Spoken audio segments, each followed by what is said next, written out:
तो दोस्तों, जैसा कि आप सभी जानते हैं, भारत सरकार देश को रक्षा क्षेत्र में आत्मनिर्भर बनाने के लिए लगातार प्रयास कर रही है। सरकार ने इसके लिए घरेलू रक्षा विनिर्माण को प्रोत्साहित करने के साथ साथ स्वदेशी हथियार के छोटे मित्र देशों को भी बेच रही है। हालांकि अभी भी हम अपनी रक्षा जरूरतों को पूरा करने के लिए बड़े देशों जैसे रूस, अमेरिका, फ्रांस और इजराइल पर निर्भर है। लेकिन अब हम मेक इन इंडिया के तहत कुछ हद तक रक्षा उपकरणों का उत्पादन घरेलू स्तर पर भी कर रहे हैं और इसको निर्यात को बढ़ावा दे रहे हैं। पिछले वित्त वर्ष यानी 2022 में हमने कुल 15,920 करोड़ रुपए की रक्षा उपकरण निर्यात का रिकॉर्ड हासिल किया है। हम अपने आप को अंतर्राष्ट्रीय हथियार बाजार में एक महत्वपूर्ण खिलाड़ी के तौर पर अपने को स्थापित करने की कोशिश कर रहे हैं। हथियार बेचने के मामले में हम अभी 24वें स्थान पर पहुंच चुके हैं। चूँकि इस दिशा में पूर्व से हमारा ट्रैक रिकॉर्ड बहुत अच्छा नहीं रहा है, लेकिन बीते 8 सालों में 16,000 करोड़ रुपए के रक्षा उत्पादों का लक्ष्य हासिल कर पाना हमें अपनी क्षमता को लेकर उत्साहित करने के लिए काफ़ी है। हालांकि हाल ही में SIPRI रिपोर्ट के मुताबिक वैश्विक हथियार बाजार में हुए लेन देन का यहाँ महज 0.2% रहा है, लेकिन फिर भी हम इस आंकड़े से भी सक्षम हो सकते हैं। वर्ष 2014 में देश में मोदी सरकार सत्ता में आई। इस बार रक्षा निर्यात महज 1941 करोड़ रुपए का था और केंद्र सरकार के इन प्रयासों के सकारात्मक सकारात्मक नतीजा मिल रहा है। भारत ने अगले 5 वर्षों में 5 बिलियन अमेरिकी डॉलर तक के रक्षा उपकरणों का वार्षिक निर्यात करने का लक्ष्य निर्धारित किया है। प्रधानमंत्री नरेंद्र मोदी ने हाल ही में अपने एक ट्वीट में कहा था, हमारी सरकार भारत को रक्षा उत्पादन केंद्र बनाने के प्रयासों का समर्थन करती रहेगी।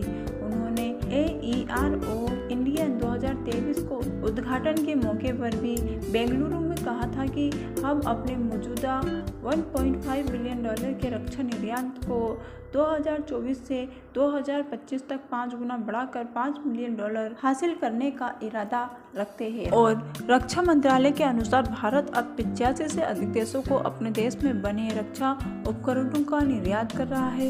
रक्षा मंत्रालय ने हाल ही में अपने एक बयान में कहा कि भारतीय उद्योग ने वर्तमान में रक्षा उत्पादों का निर्यात करने वाली 100 फर्मों के साथ दुनिया को रक्षा उपकरणों का डिज़ाइन और उन्हें विकास की अपनी क्षमता दिखाई है।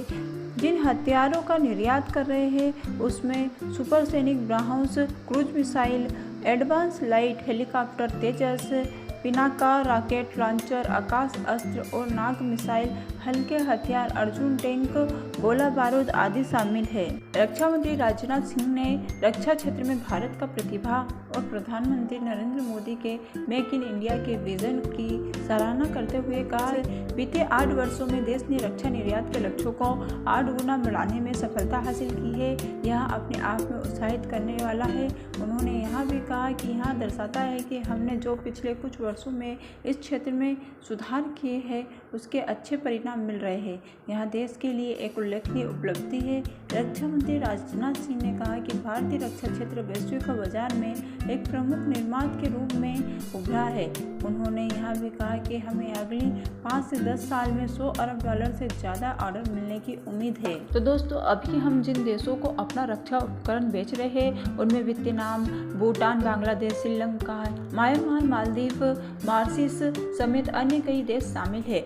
वियतनाम के सुपरसोनिक क्रूज ब्रह्मोस मिसाइल बिक्री करने की डील की है। पिनाक रॉकेट लॉन्चर को खरीदने के लिए आर्मेनिया आगे आया है।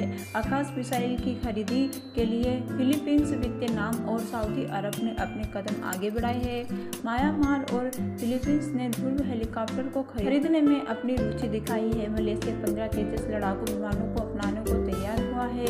ये सभी देश अपना रक्षा जरूरतों को पूरा करने के लिए भारत की तरफ देख रहे हैं, जो कि हमारे लिए बहुत अच्छी बात है। देश ने अतीत में निर्यात आधारित रक्षा उद्योग के विकास पर आधे अधूरे मन से ध्यान केंद्रित किया था। हालांकि हमने सार्वजनिक क्षेत्र की इकाइयों में रक्षा उपकरणों के डिजाइन और उत्पादनों के लिए विशाल बुनियादी ढांचे का निर्माण कर रखा है। वर्तमान में हमारे पास करीब 40 से अधिक DRDO की प्रयोगशाला, 8 रक्षा सार्वजनिक क्षेत्र की इकाइयाँ कार्यरत है।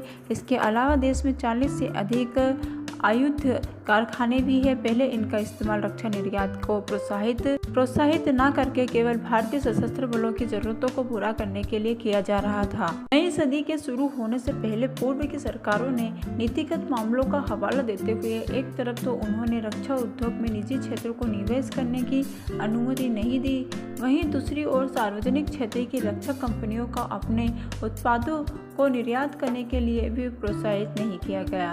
हालांकि अब यह पूरी तरह से बदल गया है। इसमें सुधार की प्रक्रिया को आगे बढ़ाते हुए एक शुरुआत में निजी निवेशकों को केवल 26% तक ही निवेश करने की अनुमति दी, लेकिन अब कुछ क्षेत्रों में 100% स्वामित्व की अनुमति दे दी गई है। अब रूस यूक्रेन युद्ध में आधुनिकीकरण की नई लहर फूट पड़ी है। कहने का मतलब ये है कि पिछले साल यूक्रेन पर हुए रूसी सैन्य आक्रमणों ने वैश्विक रक्षा उद्योग में हथियारों की मांग को बढ़ाया है। न केवल यूरोपीय देशों में हुआ है, बल्कि इसमें एशिया के कई देशों में भी सुरक्षा की भावना हुई है। चूंकि यूक्रेन पर रूसी आक्रमणों ने पूरी दुनिया की भू राजनीति को बदल दिया है, इसीलिए राष्ट्रों के बीच नई रक्षा समीकरण और अपने क्षेत्रों को सामरिक हितों की रक्षा के लिए आक्रामक सुरक्षा नीति बनाने पर मजबूर कर दिया है। फिनलैंड से लेकर यूरोप में पोलैंड तक, दक्षिण पूर्व और दक्षिण एशिया और अरब खाड़ी क्षेत्र से लेकर अफ्रीका तक सैन्यीकरण की एक नई लहर शुरू हो गई है। जापान और दक्षिण कोरिया जैसे धनी देश अपनी रक्षा अधिग्रहण बजट में भारी वृद्धि करने की योजना पर काम कर रहे हैं। अब भारत भी अपने सशस्त्र आधुनिकीकरण की आवश्यकता को पूरा करने के लिए $100 बिलियन अमेरिकी डॉलर के सशस्त्र बलों की आवश्यकता का आकलन किया है। इसी के साथ एक बड़ा सवाल यह भी उठता है, क्या हम भी वैश्विक मांग को पूरा कर पाएंगे? कहने का मतलब यदि वर्तमान परिस्थितियों और वैश्विक बाजार की मांग को देखें तो हम कह सकते हैं कि अभी हम इसे पूरा नहीं कर पाएंगे। इसके लिए कम से कम हमें आगामी एक दशक तैयार करने में देना होगा। सवाल यह भी है कि क्या हम युद्ध के दौरान भारत निर्मित रक्षा प्रणालियों के साथ अपने दुश्मन को काबू में कर सकते हैं? इस लक्ष्य को हासिल करने के लिए भारतीय रक्षा अनुसंधान संस्थाओं DRDO ने अपनी बहुत सारी ऊर्जा और समय खपाया है। अंतर महाद्वीपीय बैलिस्टिक मिसाइलों ICBM की अग्नि श्रृंखला, नौसैनिक बैलिस्टिक मिसाइलों और सुपरसोनिक ब्राह्मोस क्रूज मिसाइलों जैसे वैश्विक उत्तरी प्रणालियों से लैस करने में सक्षम रहा है, जिसे हम प्रतिबंधों के कारण शुरुआती दौर में हासिल नहीं कर सकते। हम कई अन्य बड़े रक्षा उपकरणों जैसे नई पीढ़ी के लड़ाकू विमानों, पनडुब्बी लड़ाकू ड्रोन आदि को विकसित करने के लिए प्रयास कर रहे हैं। हालांकि हमें चीन पाकिस्तान में साझा सुरक्षा खतरे को देखते हुए उससे प्रभावी ढंग मुकाबला करने के लिए आधुनिक पीढ़ी के लड़ाकू विमानों को तत्काल अपने बेड़े में शामिल करने की आवश्यकता है। इसके लिए भारतीय रक्षा मंत्रालय इन नई पीढ़ी के लड़ाकू विमानों का उत्पादन विदेशी साझेदारी के साथ भारत में करने पर जोर दे रहा है, लेकिन अभी इस दिशा में कोई सार्थक परिणाम सामने नहीं आया है। इसी तरह हम 6 डीजल पनडुब्बियों की जरूरतों को एक साथ विदेशी निर्माता के साथ रणनीतिक साझेदारी में पूरा करने पर जोर दे रहे हैं, ताकि इन लड़ाकू विमानों और पनडुब्बियों को मेड इन इंडिया का उत्पाद कहा जाएगा, जिन्हें निर्यात के लिए भी बनाया जा सकता है। जैसा कि PM मोदी ने कहा कि भारत रक्षा उपकरणों का उत्पादन केंद्र बन सकता है। इसके लिए हम जापान, इजराइल, कोरिया, खाड़ी देशों आदि जैसे देशों को आकर्षित करने प्रयास किए जा रहे हैं, ताकि भारत को उनके सशस्त्र बलों की आवश्यकताओं को पूरा करने के लिए उत्पादन केंद्र बनाया जा सके। भारत अपनी सक्षम श्रमिकों के बल पर और उनकी उन्नत तकनीकों की मदद से न केवल अपनी सैन्य आवश्यकताओं को पूरा कर सकता है, बल्कि अपने उत्पादों को अंतर्राष्ट्रीय हथियारों के बाजार में भी बेच सकता है। रक्षा मंत्रालय ने अब तक 2 रक्षा गलियारों की स्थापना की है, जो कि एक तमिलनाडु में है और दूसरा उत्तर प्रदेश में है।